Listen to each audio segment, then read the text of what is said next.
this is where it kills me not to have like an app that actually works. But if you look at the pelvis, and like I said, I'll show you all of you, but I'm just more so in the back of the pelvis. So people, someone actually said to me yesterday they thought it was all one thing, but if you look at the bones on both sides, that's a pelvis, and it's separate. And like I said, I'll show you directly. I'm just going to get on the camera. And your tailbone, should wag. And not only that, but this is where you don't look at the pelvic floor. I can't even get a good shot of it, so I'm going to have to do it on my tush. So we're really going to discuss all of this mathematically. So if you look at the whole upper region, and I can pass this around, of the leg, do you see how the leg itself bends? So the femur comes up and it bends going into the hip joint. Okay? So if you look at the mathematical load, so when I'm standing, that mathematical load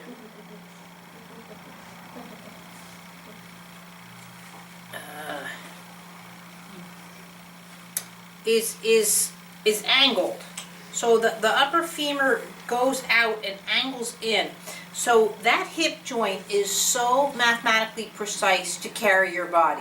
So this is where you see people that have hip surgeries and they really start going down hills, because part of it is they've changed the load, the mathematical load of the hip joint into the pelvis, and it's hard to stand up. It's hard to stand up, not because I've had surgery, but because I'm structurally unsound, if that makes any sense. Okay, but what I can't get on this stupid app, I can rotate it all around, and you're more familiar with it because you've just had a baby. But our pelvic floor, so our pelvic floor is a big round circle. Now that circle is smaller with a male, and ours expands to give birth.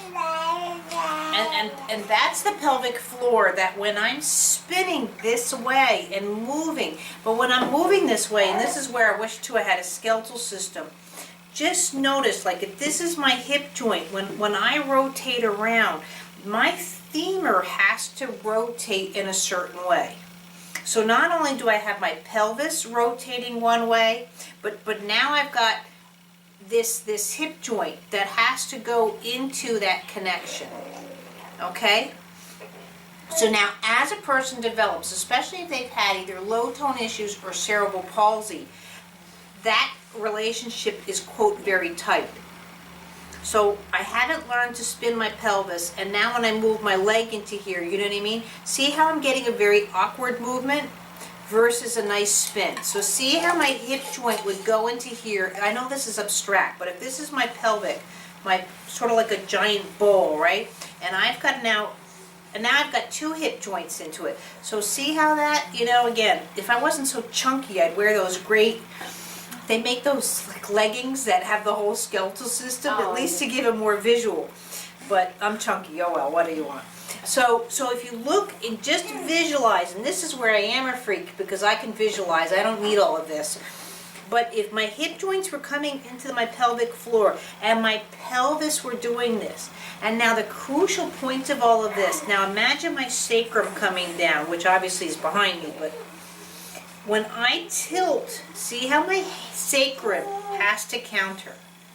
So for every movement I do, my tailbone, in a sense, should be wagging. And this is where I hate these apps, because I can't sit there and tilt this pelvis. So again, if I have money, I'm doing an app of a skeletal system that actually can move, because I can't, you know what I mean? Like I should be able to move this hip or tilt this pelvis and show how the spine could possibly reflect. Now again, when we get into the mathematics of this, let's say on top of that I now have scoliosis. So I'm going to go into a scoliosis, right? So now with my scoliosis, and now I'm trying to do my pelvis. This is where I get into this whole gyroscope thing. And now my hip joints are going in. Do you see how now I start having a mathematical conversation? So, I know, I thought it was awesome too. I did.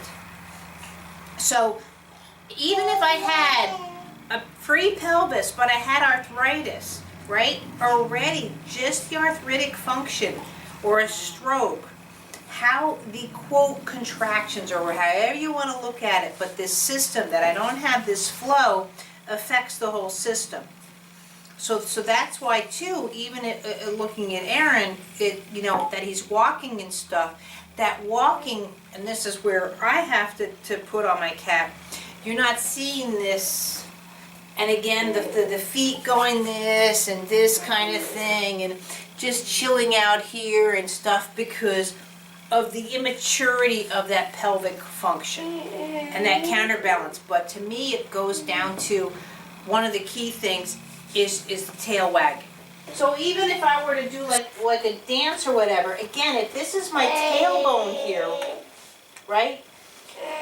Just the sway and all of this of how my tailbone, see how, and that's why you tell people too when they go to do salsa and stuff, especially like, when you're trying to teach an American that looks like they have a stick up their ass. But I mean, because again, they haven't learned that hula, all of that kind of stuff. Because I can do a hula hoop really easy and stuff, but you know what I mean? Like I can move my tailbone, not to get too graphic and all that, in a way that's different than maybe you can. And that's why you see people go to hula hoop. Again, when they go to hula hoop and they're tight here, you know what I mean? They're trying to do it and the thing just falls down because that's that counter spin, and that's one of the whole things I work on with movement lesson, that if you're going this way, the hula hoop's here. Do you know what I mean? If I'm going this way and it's that counter rotation, that counter spin, but I look at it as a bigger picture. The earth is spinning very fast. We have to counter that spin. That's what standing is. Otherwise, we fall down. So if I were on a car going 160 miles an hour, I would fall off that car because there's no counter spin. That car is just going with a certain momentum and velocity straight. Now my body's standing on that, and so the car goes straight, I go like this. But the planet Earth spins. That's why I believe we have atomic function. And again, it's like a little nucleus of a solar system, same thing. The solar system is the same. You've got your nucleus and you've got your electrons and your protons floating on it. Very similar to the sun's gravitational force goes around with the planets. Right? So even the way I just picked her up and that toss and everything, her pelvis is so neutral. So as she's doing this, her feet and all that can just dangle. Now, if I did this, if I was capable of holding one of you guys in my arms, just being lifted with your feet not on the ground, would throw you guys.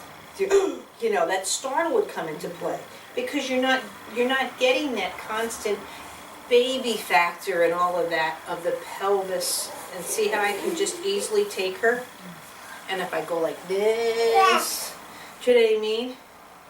Yeah, she's just like floppy baby, center of attention. I know. But you see how it's more naturally for her? Yeah. And how we mess our lives up by not playing this or being, in a sense, infantile-like. But again, how I can just take her pelvis and go like this, and she's fine with that. But if I took a child with special needs and started doing that, I'd get the and the sensory integration and all of that, and the disorder and the startles and that kind of thing. Hi, how are you? My name is Arlie. I like to do selfies and play with my friends.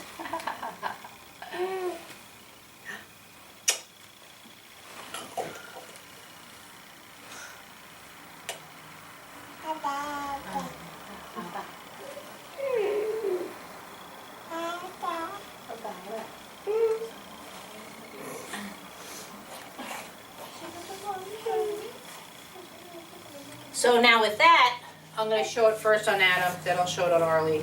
If Aaron's still here, but unless you've got to run, we can do it all. Or I'll do it on Big P.